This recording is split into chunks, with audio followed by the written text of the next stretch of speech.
All right, let's talk about endless possibilities, motives and motivation, mindset, all of that kind of stuff. And if you've been listening to me for a while, and good morning, everybody, all my folks that are listening on StreamYard, on LinkedIn and Facebook, all the folks that are listening on KCOH app, on Jerry's page, welcome, welcome, welcome. Tune in app, Alexa. Thank you so much. If we have new listeners, BBC Global. If we have new listeners, we had someone from Kenya last week. If we have new listeners this week, welcome, welcome, welcome. Thank you for joining, because I know we all have choices. So I appreciate your choosing to spend time with me this morning. So if you have been listening to the show, if you've been listening to my podcast or any of that kind of stuff, you know how I feel about mindset, the fact that words matter. You also know that my word this year was surrender. And I talked about surrendering to the flow. You can go find that podcast. I think it's called Surrender to the Flow. You can find that podcast on the Rutledge Perspective podcast, that episode. And you can also find that radio episode on my YouTube channel, The Rutledge Perspective. So, you know, that I've talked about the fact that surrender word, that's probably been the hardest of all the words that I've had of all the years where I've kind of set this intention at the beginning of the year. This has been the hardest to surrender. And it's a word that actually came late. Normally, you know, they'll come to me over the holidays, and by the time January rolls around and I'm ready to talk about it, you know, I've got my words. And this surrender one didn't come till late. It maybe came February, March timeframe. I mean, it was late. And it has been a struggle, because I got control issues, y'all. I just, you know, we just call it like it is here. I've got control issues. And so it's been really difficult until last week, maybe it was 2 weeks ago. I was completing a session because y'all know I love my therapist. So we were having a session and we were talking about a bunch of stuff. And all of a sudden, and we talked about this a little bit last week, right? Sometimes speaking truth to power means speaking truth to yourself. The thing that came up in this session is when we talk about blocks. So as you're going through your career, if you're building a business, if you're moving up or across the corporate ladder, whatever it is you're doing, we often hit these roadblocks, right? And many times the roadblocks aren't real. They're made up, right? They're head trash. But if we don't take the time to really delve into those, they will keep showing up. They will keep being a problem. And that's not to say that we don't encounter hurdles, because we will. We will encounter hurdles over time, because anything that's really worth having is going to have some struggle to it, anything. And so as you begin to move closer and closer to your purpose, things sometimes get harder and harder before they just open up, before they just break open. So this surrender thing was really hard. And as I was talking with her, it finally came to me that, you know, as much as I say, trust but verify, right? And for a long time I said, I trust people until they give me a reason not to. And I did. That's a little bit naive. It's a lot naive, but I did. That's how I operate. I'm going to trust you till you show me that, you know, I can't. And then it kind of, as I got more experience and all that, I'm like, you know, trust but verify, right? I'm going to trust you, but I'm just going to do my due diligence too, because it's incumbent upon me to be prepared. Well, the thing that showed up is that trust issue. Sometimes that trust is not about anything else or anyone else. That trust is trusting me. Do I trust my instinct? Do I trust my experience? What are the stories my experience is telling me that may not be true, but somehow that tape is playing? And so therefore there's kind of this trust challenge, right? Do I trust my ability to get it done? Do I trust my experience? All that kind of madness. And then this crazy thing happened. As that revelation happened, and I have that actually sitting on my, because I believe in affirmations and speaking words to yourself. I have it sitting on the side of my computer screen that says, trust yourself, right? In this moment, you have enough. In this moment, you have all that you need, right? I have that sitting and I look at it constantly during the day, especially when my head starts getting messy. And so as I had kind of this revelation and I started marinating on it and started thinking about it and really sitting in it, it was like the surrender thing just happened. And all of a sudden, opportunities started aligning. And here's why, here's what I mean by that. We have vision. We know what our ultimate purpose is. If we're listening, right? We'll know what our ultimate purpose is, and we will take action to step into that purpose. If that is, you know what, I want to build a business because this is the solution I want to be able to bring. Or I want to lead this department. I want to be a senior executive in corporate America because I think representation matters and I need people to see me. Whatever your thing is, right? I want to build this nonprofit. I want to build my business, but I really want to be able to make an impact, which is me, right? I want to build this business so I can make a big impact. And I'm going to, as I step into that, people will come your way. Jerry says that all the time, right? When you are moving in, that stuff is going to come. You don't have to force, that stuff will come. And I mentioned before, the messages we need to hear come when we are ready to hear them. You have been prepared. All of your experiences have prepared you for the next thing. If you will just stand in that and stand in that strength and look at every experience as a learning, as opposed to kind of that victim mentality, which we can often get. And so all of a sudden, as I kind of sat in that, just trust me, because my experience, while there's some other things in my experience can also show me that I can trust me. And as I really sat in that, all of these opportunities started popping up. Now, what was interesting is the opportunities are more adjacent to what my ultimate goal or purpose or kind of vision is of where I want to go.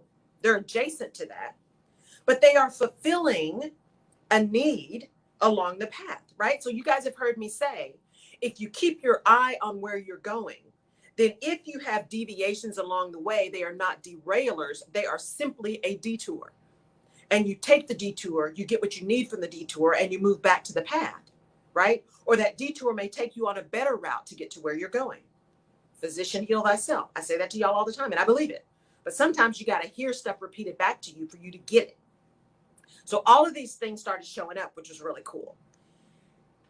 And then I had to sit in when the story started, oh man, that, it's taking me back down this path. This isn't really, where I was going. I was kind of moving different. And I thought, but wait, think bigger and broader about what you need to get where you want to be able to serve bigger, to be able to have the message broader, to be able to truly impact people. Because at the end of the day, I don't want anyone to be in the same kind of pain I was in corporate, because the struggle is real. The trauma from corporate is real.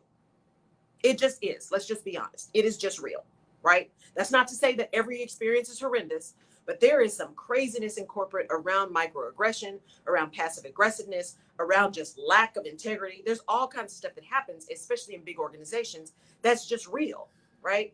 And so that idea of, I just don't want anyone to be in that same kind of pain. If I can help them navigate that better, looking at getting there, all of these things that are cropping up now, when I step back calmly and look broadly at the entire picture of where I'm going, where the ultimate goal is, the ultimate destination is, all of these things that are now starting to come truly are steps along the way to the ultimate goal. Because it's all about perspective. It's all about letting go of that. I don't want that. If I see that, that's not what I need. That's not what I want. What's happening? Universe, I don't understand. God, why are you doing that? Because that's not what I said I wanted. Really? Stop. Stop, right? Practice the pause. There's power in the pause. What is your ultimate destination? And then if you look at the things that are coming to you, how do they benefit you to that ultimate destination? And if you are really discerning in that evaluation, if they truly are not things that are beneficial to you, you will know it and you will be able to disengage appropriately. But you have to give yourself the opportunity and push yourself and hold yourself accountable to pausing and evaluating, and not just blowing stuff off or writing it off because you don't think that it's the right thing. Because possibilities are endless. And because possibilities are endless, the ways to get to those possibilities is endless. And so that came to me this morning. And then as I was preparing for this, because again, as I do this show, you guys who are watching me, I'm doing it on my phone here in the studio. And then we're on live with the studio camera. The sound is fine, right? It's you can hear me through the phone. But as I was talking about the things I want to do different, my business partner and I, who helps me with all my social media, was like, I wish there was a way that we could get the sound just a little bit better for the radio show. So as we're doing reels and sizzle reels and clips, that we can just have a little bit better sound. I wonder if there's a way that we can do that. And I started thinking, I'm like, well, I've got this mic I use for my podcast. She's like, yeah, because your podcast, that audio is really great. And so I had planned to, like bring my big Yeti mic and all that kind of stuff, trying to figure out how I was going to maybe bring my laptop, or just craziness. And I said, well, and let me see if I can get a connector to the iPhone that connects to a USB, because, they change stuff all the time. That'll really work. This morning, something hit me. I'm like, wait a minute. Now, I used to have this like travel microphone. I wonder where that is, and I wonder if that would work. So I'm going through all these gyrations. How am I going to get this big mic? How is it going to sit on the table? How are people going to hear me? I mean, drama, right? Put myself through all kinds of consternation. And in 2 seconds, found the little mic, because it was right where I always store it, right? Because I used to travel with it all the time, and then I stopped using it, so I didn't travel with it. Right where I put it, USB, my connector works. Practiced with this morning. I'm like, so much easier, not having to carry heavy stuff. But because I paused a minute to think, and I bought this thing 4 years ago and used it maybe once or twice. So sometimes the investment that you make early on, you will not see the benefits or the rewards from that investment until later. Until later. The seeds you sow early, you never know when you're going to harvest that. You never know. Sometimes the seeds you sow don't make it, like my cucumbers. But sometimes it just takes a minute. It just takes a minute. So this investment I made, this $50 investment that at the time I was like, man, I can't believe I'm spending all that money, but I'm going to be a podcaster. So I need this mic because I'm going to be all over the place, and the pandemic hit, right? I'm nowhere but home. I'm going to need this mic. 4 years, y'all. And it is what I need for what I'm trying to do right now. Endless possibilities. Sometimes we don't know why we are moving into something or why something is coming to us until much later. As they say, hindsight is 20/20. We may not know in the moment, but if we can pause, have some perspective about what we're doing and why we are doing it, and whether or not that thing truly is moving us along the path, even if we can't really see, then we get the understanding of how, okay, well, I'm not quite sure, but it feels like I need to go ahead and do this, and I'm sure it's going to reveal itself to me at some point. 4 years. 4 years. And here we are. And so I want you today, because as I've sat into this surrender, as it finally, it is almost September, y'all. It's taken me 6 months to get to kind of this real letting go. And don't get me wrong, I am not perfect. Because I got control issues, y'all know that. But there's something about a release when you just let go. There was so much peace that came over me. Yesterday, I was in the zone. I was in full ventral vagal, right? We've talked about that. The dorsal vagal, sympathetic, and the ventral vagal.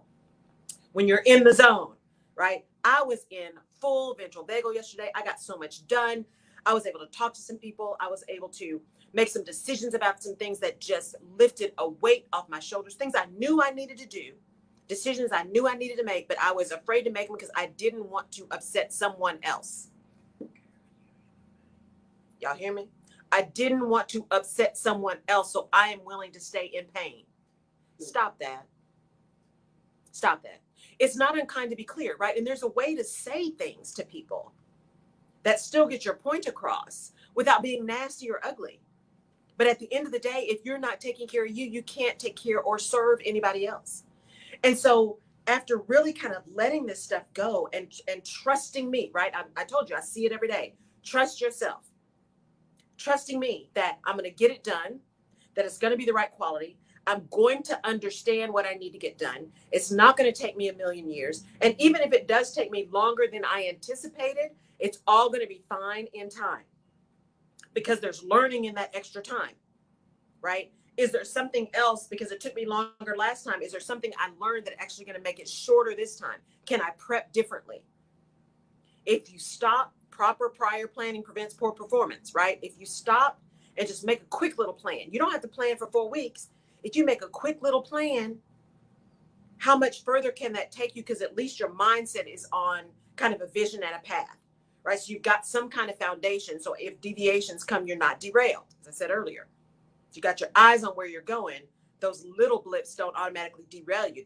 They may make you pause a minute and say, "Oh, wait, let me evaluate that. Do I need to change?" Thank you, Reverend Wright.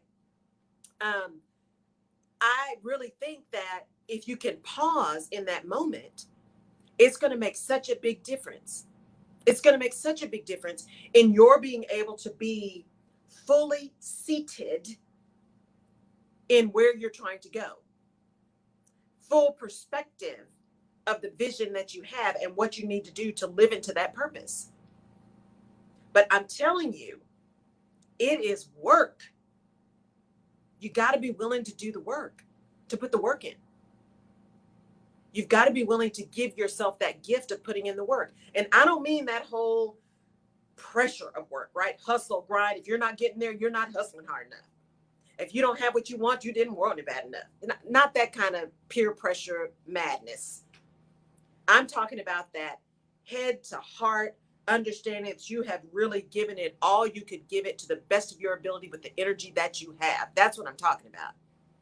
Because if you can say that, then where you get is where you're supposed to be at that moment. And if that day is a day you need to take a knee and come back at it tomorrow. Because that knee may be just the thing that gives you that minute to say, "Oop, that's what I should have been doing." So tomorrow when I start, I got a whole new vision and a whole new path. It is okay to take a minute. It's okay to take 20 minutes, right? It's okay to take a pause. Because there truly are endless possibilities.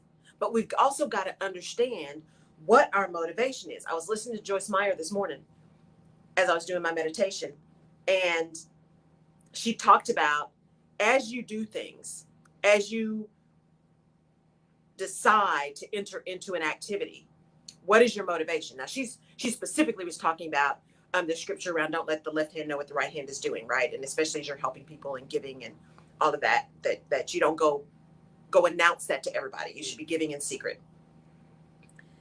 But she also talked about it's really important for you to understand your motivation. And I tell people that all the time. If you are truly sitting in servant leadership, if you're any kind of leader or profess to be any kind of leader, you recognize that your motivation should be about the success of those you're leading. That you care as much, if not more, or actually you care more, if not as much about their success as you do your own. Good morning, Charles. It is really important. Thank you so much. It is really important that you understand your motivation. Because if you are thinking about you first, I need you to rethink your leadership position. Because leadership is not about you. It's about those you serve. And by the way, leadership is not about position. Leadership is about behavior. Just saying. Because you can lead from the back. You can lead without position. That's why, for those of you who are in labor relations in those areas that have unions and organizing and things, you're always looking for those influencers, right? Who are those unofficial leaders? Those are the folks who aren't necessarily, right, the union chief. They're not necessarily the union rep. They're not necessarily the most senior person, but they're the one that has the ear of everybody. They're the ones that are really leading people because of their influence. And I think it was Ruth Bader Ginsburg. You want to lead in such a way that people want to follow. And part of that goes back to what is your motivation? Why are you doing what you're doing? And just be real with yourself. Sometimes there are periods in our life when we are doing what we're doing because we have an impetus to do it. We have got kids to feed. We got kids to put through college. We have got bills to pay. We got, sit in that, own that. It's okay. We all have those periods in our life. Things are seasonal. And if your motivation in that moment is survival, that is okay. Do what you got to do to survive. But that's only a moment. What is your bigger motivation for what you're doing? What's your bigger motivation for going to school? What's your bigger motivation for that investment of your resources, time, money, and energy? What's your bigger motivation that'll help you get to endless possibilities? Because there are endless possibilities around how you achieve what you want to achieve. Many of us don't get where we want to be because we feel like we have to do it exactly the same way as everyone else. You got to be posting 4 million times on social media. You got to go have somebody else buy your followers for you. You've got to do, you know, a certain type of book in a certain type of way. You've got to self-publish. You've got to publish with a big publishing house. Gotta. But here's the thing. Figure out what you want to do, and you can find 400 people who will support the way you want to do it, and 401 who say that's crazy. And because that's the case, figure out what you want to do, understand from the get-go who you are and what motivates you and what makes you unique and what is your zone of genius, and then do you, and surround yourself with people who are expert, who are excellent, who seek excellence. People who will bring your name up in a room when you're not there. People who will bring you up when they see opportunities. People for whom you can do the same. That village, right? That's why I call it a village. Those people that really are there to support and surround you, and that you can do the same. It is mutually beneficial. Your mentors, your advocates, your sponsors, and yes, your best friends and your family. Because remember, a mentor is not necessarily your best friend, and most of the time shouldn't be. A mentor is someone who's going to tell you the truth at all costs. They're not going to be ugly, but they are always going to tell you the truth. And they're going to tell you when you need to pull aside and redo something, right? But if there are truly endless possibilities, and I believe there are, that means there are endless ways to achieve what you want to achieve. And if something isn't working, and you've really, really given it the good old college try, and you've been discerning about it, maybe step back and say, okay, this isn't working. Do I need to throw the whole baby out with the bathwater? Or do I just need to change the bathwater and leave the baby alone? Do I just need to tweak? There are some things where you just need to start all over, but there are other things where you just need to tweak something. And sometimes that tweak is your mindset. Sometimes that tweak is, wait a minute, what am I telling myself? And am I trusting myself, or am I listening to all the noise, all the head trash that is taking me off my game? And again, this is a space, the Rutledge perspective is a space of no judgment. And my clients that work with me, it is a space of no judgment. I need you to come where you are, because who am I to be judging you when I got the log in my own eye, right? We all have issues, and we all need assistance at some point.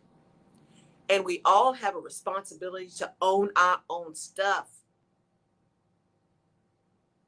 We have a responsibility to be really honest with ourselves about who we are and how we show up and when we show up and if we show up and how we interact and what we do. We all own that. And we need to know who we are. As I've said, I don't have a poker face. I just do not have a poker face, and I'm not going to get one because I am not willing to invest in whatever it would take me to find how to get a poker face. But I know that about me. And I'm also very situationally aware. And so what that means is I try not to let my words and tone reflect the look that's on my face. So if the look that's on my face says, you have got to be kidding me, my words may say, okay, I'm not quite there with you. Can you take me through that again? Now, sometimes that's what I really mean because I'm just confused. But sometimes it's like, yeah, no. But I also know myself well enough to know that sometimes when your mind locks down, you're not listening.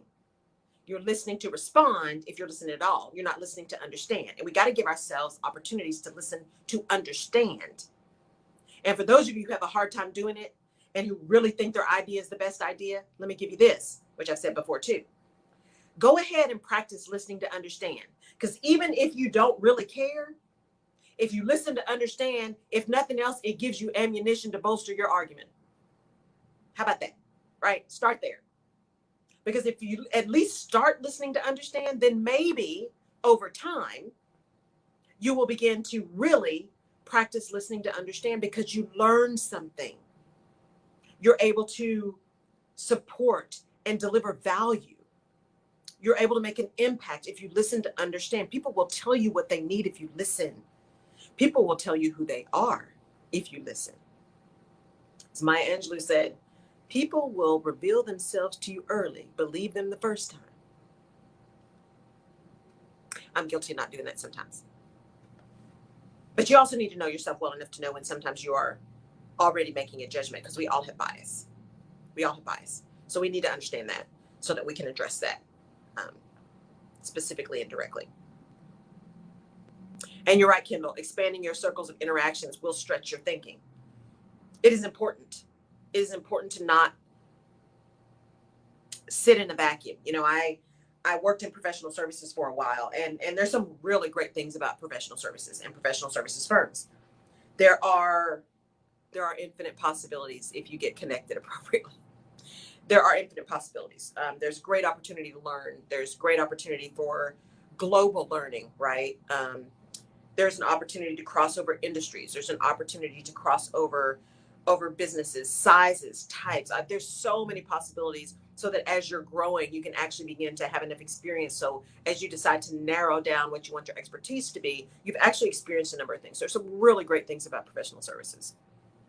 The challenge with professional services that aren't directly related to product, right? That are really just related to the service, right? That the intellect, that what's in the mind, right? The processes, the intangible expertise.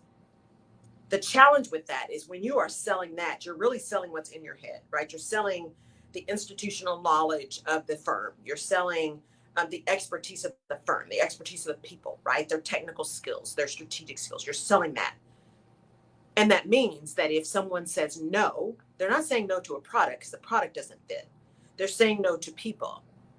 Now they may be saying no to a firm because they got certain feelings about a certain firm or something, but fundamentally they're saying no to people, right? There's something about your expertise or your knowledge or something that doesn't work for them. And if you are not mature enough, that can start to get in your heart and say, well, I'm not good enough, right? I don't know enough. I'm not expert enough. At the bottom end. At the top end, what happens is, as I say, people start breathing their own exhaust, believing their own hype, right? Believe in their own highlight reel and forgetting about the behind the scenes. And that's what you find sometimes in professional services, especially with people who have grown up in professional services and haven't really had to battle being in a company and having to live with the things that went well, and more importantly, the things that didn't go well. That's a lot of times what happens in professional services. And I'm spreading peanut butter here.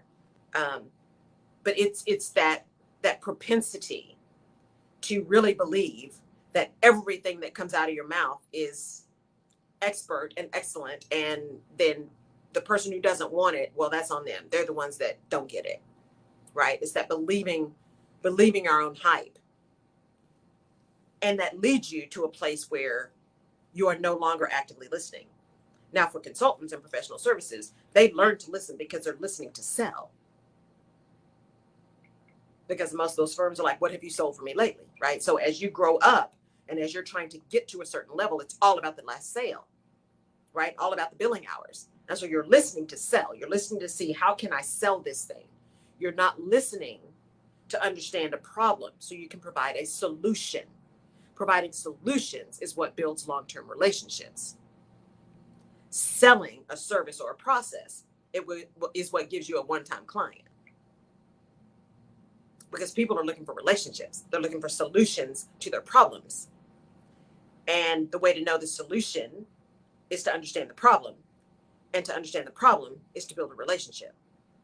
And you build a relationship by listening to understand. And when you listen to understand, you can tap into the endless possibilities for solutions. Because we often get it backwards, right? Here's the way I solve it. Here's my out of the box. Here's my toolkit. Here's what I do. Now, there is niche stuff. So don't take me, like, I'm not saying you shouldn't niche down. But sometimes we get so caught up in the how that if the how doesn't work for the situation, we have lost our ability to be flexible, because we think any adjustment to the way we do something, our how, is somehow a violation of our expertise. And it's not always that serious. Sometimes, again, it's just a tweak, because there are endless possibilities. There are endless ways in which to address a situation. There are endless ways for you to get to where you want to be, to get to your purpose, to be able to make an impact and the impact that you want to make. But you have to be willing to pause. You have to be willing to trust yourself. You have to be willing to be honest with yourself about some of the stuff that's going on. You have to be willing to adjust. And you have to know what your bottom line is, right? You have to know what your deal breakers are. You have to know what the things are that you're just not going to do, right? I know I am not going to go be somebody's comp and ben person. I'm not doing that, right? There are just some things, or compensation and benefits person. I'm just not going to do that. One, there are so many people who love it and who are exceptional at it. Those are the people you need to get. Can I do it? Absolutely. Can I do it with excellence? Yes, I can. But it is not my zone of genius. And it is not something that really digs into how I add the most value. Now, the strategy around comp and ben, we can talk about that all day long. But the execution and running compensation and benefit, no, that I'm not your girl. So there are some things that you need to understand are just not the things you're going to do. You need to have your deal breakers. But even as you develop those deal breakers, go reevaluate those over time. You know, I have a really good friend of mine in California, and I have to call him often because he has a whole different perspective on the world. Very, very little upsets him because there's very little that he truly deep down in his soul cares about. It is very limited in terms of the people and limited in terms of the stuff and the situations. It's very, very limited, which makes his life very, very clear and very, very simple. He doesn't get caught up in a lot of drama because, see, most stuff doesn't matter to him. Not enough for him to care about it. And so I remember calling him years ago, and I was like, oh man, you know, it's time to leave. I know where I am is not where I'm supposed to be. And I just had this interview, but I don't know, I don't know if this is the right thing to move and blah, blah, blah. I mean, I went on for a good 10 minutes. I was knotted up. I didn't know what to do. Should I go? Should I not go? How am I going to go? Should I give him to, honey, I was down the road, across the bridge in the next county. And when I finally took a breath, he said, okay, so I got a question. And I said, yeah, because I'm waiting, for this wisdom. He said, do you have an offer? And I said, no, not yet. I just had the interview. He said, then why are we talking about this? And my feelings were so hurt. He said, because you don't have a decision to make. Until you have an offer, you don't have a decision to make. So why are you all knotted up about this? Call me back when you got an offer. Click. I was like, well, there you go. Right. And he was right. After I got over the shock, he was right. I was getting myself all knotted up about something that wasn't even in the realm of possibilities. And that's what we do. When we talk about endless possibilities, sometimes we get all knotted up before we have a decision to make, before we have something we need to do. We get out of sync with the process, right? He also is a person who's like, you know what? If I go start something new, I tell myself from day one, okay, I'm in this for 24 months. I'm in it for 24 months. Unless something truly dramatic happens, I am in it to win it for the next 24 months. In 24 months, then I sit down and evaluate. And I make a decision. Am I still here or am I going? And if I'm still here, that's another 24 months. And I just don't think about it anymore. And what that does is gives him so much freedom, right? Mindset. He doesn't deal with all the head trash. Well, should I? Oh, I don't know. I can't believe they're doing that. See, none of that matters because he's made a decision. I'm here for 24 months. So all this other politicking, all that doesn't matter. I'm here to do this job to the best of my ability, and I'm gonna make an impact because he is incredibly gifted. I'm gonna make a significant impact because there's stuff to do. I'm gonna get the work done, and they're gonna pay me. They're gonna pay me well because see, that's non-negotiable for me. But they also absolutely get their money's worth. He's one of the few people that I've met that's truly money driven, but also over delivers on what they are paying to get his expertise, right? But he doesn't get caught up in the madness. So when my brain gets messy, he's one of the people I call. I'm like, okay, look. And he always says, why are you thinking about that right now? Is it really something that's important right now? Because if it's not, we can go talk about something else. And it just makes it so, and he's so clear. He is so clear. And it's a beautiful thing. I wish I had that kind of clarity. I wish I had that kind of simplicity. but I don't. I'm an overthinker, right? I know that about me too. But in this surrender thing, this mindset, it has really brought it full circle to say, if I'm going to be able to deliver the way I want to deliver, if I'm really moving towards this ultimate purpose, this why, this thing I know, the bush that was burned, because God's got to burn a bush for me. I don't read signs real well. It's got to be flames, black smoke. I mean, it's got to be a forest fire for me to get it. And he's been burning this bush for a while, and I finally saw it, right? I know that's where it is. This journey has been very interesting. There's nothing like deciding to leave something that you know to start something that you don't know, to make you deal with all the stuff that you should have dealt with years ago. Because the trauma is real, guys. And I'm telling you, I am an advocate for therapy, or somebody, find somebody to help you get through all the head trash. Because most of the time, the only thing that's getting in our way is us. And if we can deal with us and get that straight, then we can deal with all the other external stuff, all the institutional biases, right? All of the institutional gender bias, all the institutional racism, all the systemic stuff that is out there that is real. We can handle that. But if we're trying to handle that and our own stuff too, we're having to deal with that whole race, then the other stuff just piles on. And that's why we lose our minds. That's why we get to imposter syndrome, right? Especially as women. That's why we get to that place where we're like, oh my gosh, I don't know. You know, I had a priest tell me years ago that for women, that whole midlife crisis thing usually shows up as a nervous breakdown, right? It's not about buying cars, right? It's not about those stereotypical things that we hear, you know, when somebody's having a midlife crisis. She said for women, in her experience, the way it shows up is, man, I used to be able to do all these things, but I can't do that now. I used to be able to make all these things happen, but I'm having a hard time. I used to have more energy. I used to. Why can't I? That's how it kind of shows up for us. And part of that is not giving ourselves that opportunity to pause, right? To give ourselves the opportunity for self-care. Because sometimes you got to be a little selfish in order to be selfless. That's why they say put your mask on first, right? It's okay to be a little selfish in order to be selfless. But if we don't give ourselves that time, it is difficult to serve at our maximum level. It's really difficult to serve at our maximum level. And it's difficult to understand that there are infinite possibilities. With this pandemic, which has really done a number on a lot of people, but I also believe that there have been some really good things that have come out of it.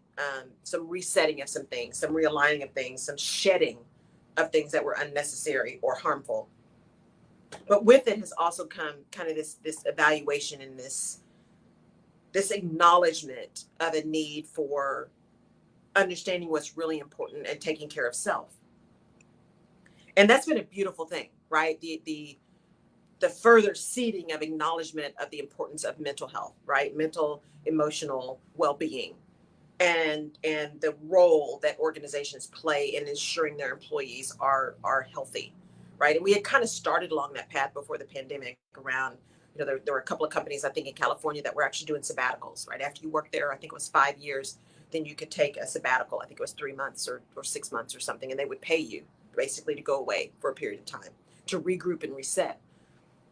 Companies were kind of starting to think about unlimited vacation. You know, in Europe, they had limited work weeks to 35 hours a week and made sure that they actually put in law that it was illegal, right? You could be fined for contacting employees after business hours, because especially with the onslaught of technology, you could work literally 24 hours a day. Managers can contact you, emails are going, all of those kind of things, right? And so, because we do have endless possibilities, endless opportunities, we also have to take the time to pause and to regroup and to reset and to rejuvenate, right? To resist the temptation to just go until we fall. Those whole ideas about, you know, working until you drop, go into work, unless you're on your deathbed, go to work. You know, all that madness. At least we have come out of this with an understanding that not only is that not reasonable, it's not safe and it's not healthy, not long-term, right? It is not sustainable long-term. And so what is the motive behind that, right? Our motives have been questioned. Our motivation has been questioned. What was the motivation behind working like that. Sometimes the motivation was, well, everybody else is working like this, or I have bosses who are clock watchers, right? And they walk around at 7 o'clock in the morning, or they walk around at 5:15, right? Because people find out. They walk around at 5:15, so you need to at least be here till 5:30. Because not only does he walk around at 5:15 and see who's still here, once he goes to his car, he's just waiting to see if people are just leaving. That's a true story, guys, right? That kind of leadership. What was the motivation? The motivation of people working that way was because they didn't want to be seen as not working enough.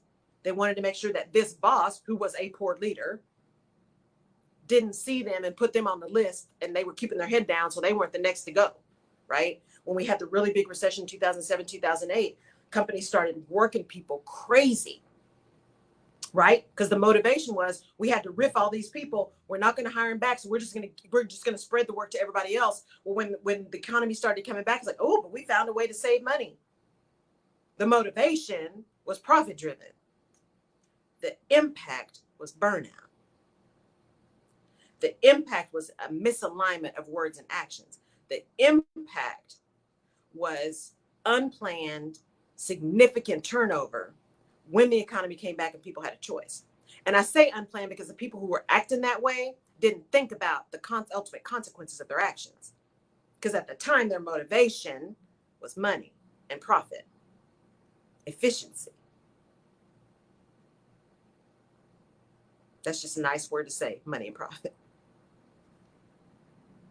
Because efficiency can be a killer of creativity. When you're so efficient that there's no time to actually be creative, you can't expect to be innovative. If people are spending so much time just trying to get the stuff done, when are they supposed to think and be innovative? They're not. And then you get mad and wonder why your company's stagnating. Well, because you used to have 400 people, now you got 2. And maybe it was fat at one point, but did you really have to cut it in half? Or could you maybe have improved processes so that you cut it by a quarter through process improvement and efficiencies, and then kept the other quarter for the opportunity to really innovate and move forward faster? How about that? Endless possibilities. There's not just one way to do everything. It's not just the best way to cut costs to cut out all training and cut out all travel and riff people. Because here's the thing that happens. This especially happens in manufacturing, right? They talk about the whole big rocks. I had this conversation with a leader I worked with one time, the whole big rock thing, right? You lower the water lines, you can see the big rocks, then you get rid of the big rocks. And the lowering the water line was taking out headcount, right? Because when you take out headcount, that you can see all the things that are wrong. Okay, how about let's change that perspective a little bit? Because most of the time, you know what the big rocks are. How about we address the big rocks, understand the impact of addressing them on our ability to be more efficient and effective, and then take action on the right jobs or processes or people? Because when you just drop the water line and say, we're just going to cut 20%, who's left to fix the big rocks that are still there? And by the way, when you do that, and now you're expecting all the people to fix the big rocks, the ones that can probably fix them are not the ones that are ultimately going to stay. Because see, now they're tired and irritated. And they no longer trust you. Because your actions and your words are misaligned. And people will listen to what you say, but they're going to believe what you do. And you just told them that money was more important than doing the right thing to get more efficient and more effective. Because most people come to work to do good work. And most of these people see what the problems are, and they're really willing and ready to address the problems, but you got to give them time and direction to do that. And then you got to be honest. Look, we are trying to get more efficient. We got to fix these big rocks so then we can get to the little things, right? But we got to fix the big ones. And once we fix the big ones, then we can see what we need to do next. And maybe it's realigning. Maybe it's reassigning. Maybe it is downsizing. Maybe it's upgrading, right? Maybe it opens up opportunity for something new that we never had. Rethinking the way we do stuff, thinking about infinite possibilities in a whole different way. Mindset matters. connecting what you're trying to get to how you're getting there, but not getting so caught up in the how that you're not willing to be flexible, that you're not willing to gather and recognize new information that may need adjustment to your overall plan. Because sometimes things change. We get new information and we have to do something different. And real leaders understand that. True leaders understand that a plan is that. Proper prior planning prevents poor performance. You want to at least have a plan. But a plan includes flexibility. A plan includes a risk assessment. A plan includes some what ifs, right? And a plan includes the deal breakers. So it is not poor project management to shift a date or to modify scope. It is poor project management to not have the robust conversations to get to those decisions. Just doing that stuff on the fly is not good project management by any stretch of the imagination. But refusing to do so is not good project management either. And it's most certainly not good leadership. Good leaders recognize when there needs to be an adjustment, and they make the adjustment. And they talk about it. They're transparent about it. They share as much as possible, right? If you guys listen to the interview with Celine, there's that idea of transparency. How do you keep people in the loop? Not completely open in the kimono, because people don't need to know how the sausage is made, right? They need to know we got sausage, but they don't need to know how it's made. But they need to know enough to know how their action impacts the overall outcome. In other words, they need to know enough so they buy in. Or even if they don't buy in, they at least understand. And they understand how their actions impact the overall. And that's about communication. And that's about leadership. And that's about understanding possibilities are infinite. And mindset matters. And sometimes surrendering control so that you can really see and hear is the ultimate form of leadership.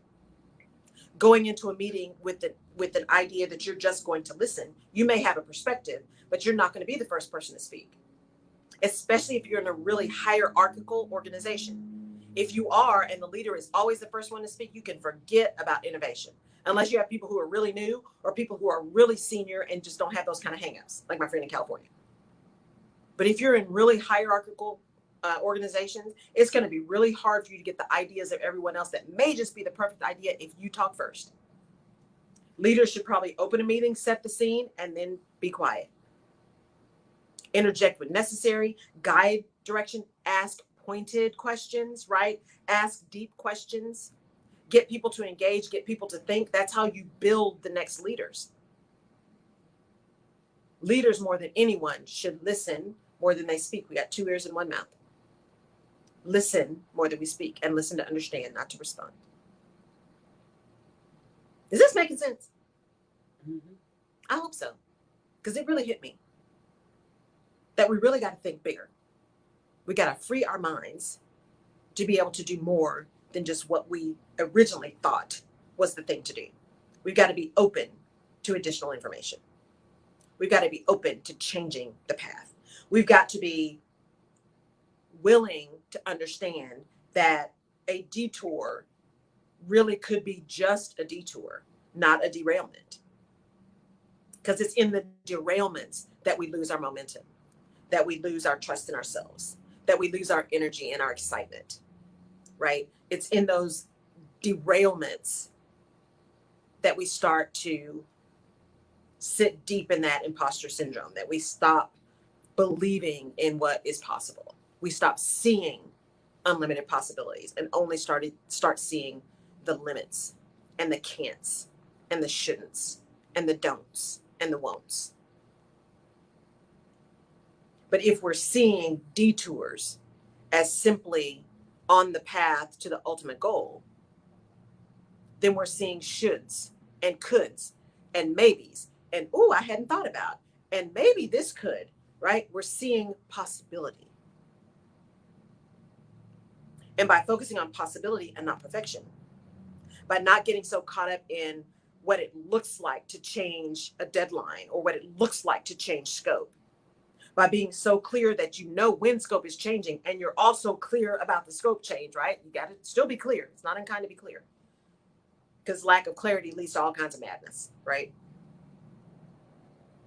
But by having that flexibility and having that willingness to be humble, that willingness to know yourself and to be honest about that willingness to understand that there are other people who may see something that you don't see and understand something differently than you, and there's power in that, that is where all of this begins to build. That's where all of this begins to build. All right. Before we have, do we have questions? If not, we'll come next week. Statements. Okay. Dr. Cynthia J. Hickman. Good morning, Cynthia. Dr. Cynthia J. Hickman said, I'm so glad you stated that, Laurel. Someone reached out to me yesterday and said God has his eyes on her. I'm telling everyone I know that your message is powerful and needed. It warmed my heart and spirit. Oh. Denise Washington said detours and not derailment. Yes. No. Doctor's talking about head trash. I'm going to steal that phrase. Absolutely. I stole it from somebody else, so steal away. I think it was my trainer actually talked to me about head trash. Hey guys, next week, he's actually on my StreamYard. Y'all are going to hear Reverend Kendall C. Wright, the CEO and founder of IntelliKey. He's amazing. I talked about his book, right? Leadership Soul.